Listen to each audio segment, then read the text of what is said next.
Welcome to ज्ञान सेतु। तो जैसे कि आपको मालूम है, हम लोग लूसेंट के संपूर्ण भौतिक विज्ञान को यहाँ पर पढ़ना शुरू किए थे। इस कड़ी में हमने अध्याय 3 स्टार्ट किया था और इसमें हम कार्य, ऊर्जा तथा शक्ति चैप्टर को पढ़ रहे थे।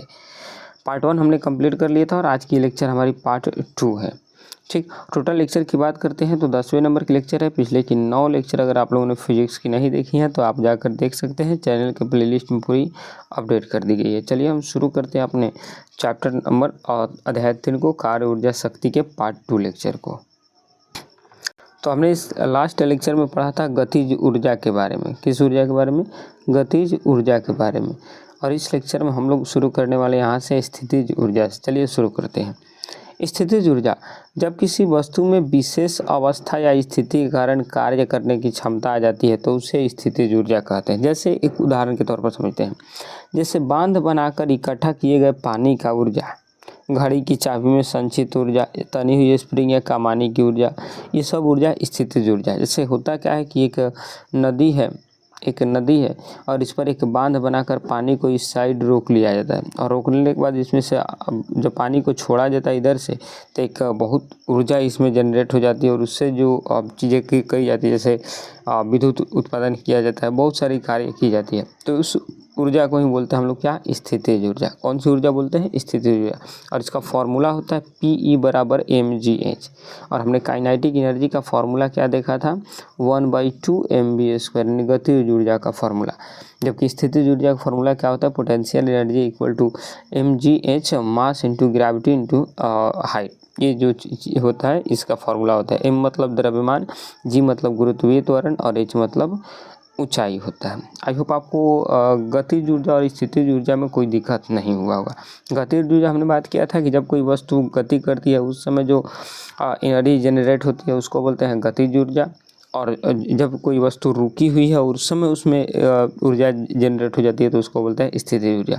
गतिज ऊर्जा का फॉर्मूला होता है 1/2 mv² और स्थितिज ऊर्जा का फॉर्मूला होता है mgh, यानी काइनेटिक एनर्जी बराबर 1/2 mv² और पोटेंशियल एनर्जी बराबर mgh।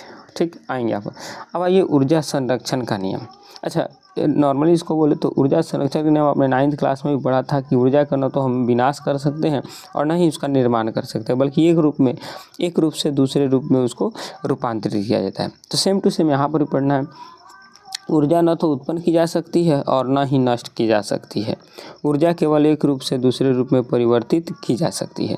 जब भी ऊर्जा किसी रूप से लुप्त होती है तब ठीक उतनी ही ऊर्जा अन्य रूपों में प्रकट होती है। अतः विश्व की संपूर्ण ऊर्जा का परिमाण स्थिर रहता है। यही ऊर्जा संरक्षण का नियम कहलाता है। मतलब ऊर्जा संरक्षण का नियम क्या बोलता है कि जो भी इस धरती पर ऊर्जा है उसको न तो हम जनरेट कर सकते हैं और न ही उसको डिस्ट्रॉय कर सकते हैं। न कोई उसका जनरेट कर सकता है न उसको डिस्ट्रॉय कर सकते हैं, बल्कि उसको सिर्फ एक रूप में सिर्फ दूसरे रूप में रूपांतरित कर सकते हैं। जैसे उदाहरण समझते हैं, जैसे हमारे पास है इलेक्ट्रिक एनर्जी, विद्युत ऊर्जा। अब इसमें से हम अगर फ़ैन इसमें लगा दें, फ़ैन लगा दे तो हमारे कैसा ऊर्जा हो जाए? कैसा ऊर्जा ये देगा? यांत्रिक ऊर्जा देगा। यानी ऊर्जा क्या थी? पहले विद्युत ऊर्जा थी, अब हमको मिल क्या रही है? यांत्रिक ऊर्जा। सिर्फ रूप बदल रहा है, ये नहीं कि वो पूरा खत्म हो गया। ये चीज़ें नहीं होती है। ठीक, अब आएंगे हम समझते हैं यहाँ पर ऊर्जा को रूपांतरित करने वाले कुछ उपकरण। अब उपकरण आपको इम्पोर्टेंट करके याद रखना है। जैसे पहला है डायनेमो। डायनेमो के बारे में सब कोई जानते हैं कि आंतरिक ऊर्जा को विद्युत ऊर्जा में बदलता है। ठीक, जैसे जनरेटर को जब चलाते हैं इसे आंतरिक ऊर्जा बाहर से देते हैं तो विद्युत ऊर्जा में बदल देता है। मोमबत्ती से क्या समझते हैं कि रासायनिक ऊर्जा को ये प्रकाश और ऊष्मा ऊर्जा में बदलता है। ठीक, क्योंकि उसमें हम माचिस को जलाते हैं फिर मोमबत्ती जलती है तो उससे प्रकाश और ऊष्मा दोनों होता है। माइक्रोफोन, अच्छा हम जो अभी वीडियो रिकॉर्ड कर रहे हैं क्या कर रही है? हमारी ध्वनि ऊर्जा को करंट में बदल करके और आपके पास मेरे फ़ोन में रिकॉर्ड कर रही है और तब आपके पास ये वापस से सुनाई दे रहा है। तो ये ध्वनि ऊर्जा को विद्युत ऊर्जा में बदलती है।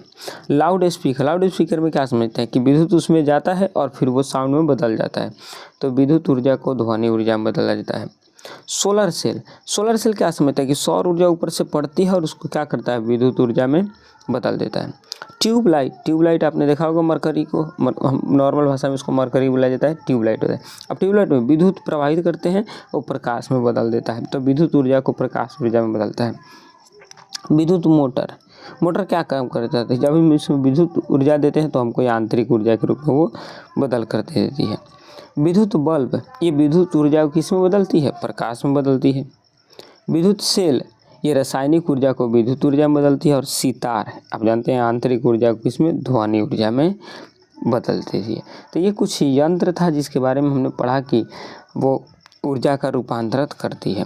अब एक संबंध दिया है क्या? तो संवेग और गतिज ऊर्जा में संबंध। नॉर्मली अगर इसका संबंध निकालें तो काइनेटिक एनर्जी बराबर फॉर्मूला क्या होता है? 1/2 mv²। अब काइनेटिक एनर्जी 1/2 को अगर हम ऐसे ही छोड़ दें, mv एगो 1/2 एगो mv आपका p हो जाएगा। p मतलब संवेग और एगो v।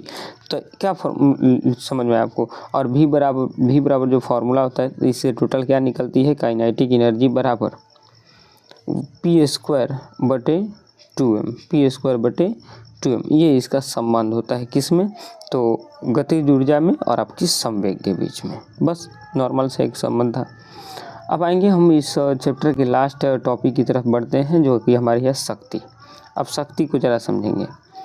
कार्य करने की दर को शक्ति कहते हैं। यदि किसी कर्ता द्वारा W कार्य t समय में किया जाता है तो कर्ता की शक्ति जो होती है W/T होती है।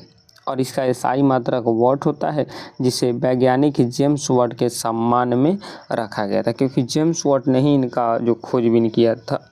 ठीक, तो शक्ति का फॉर्मूला क्या होता है? कार्य बटा समय।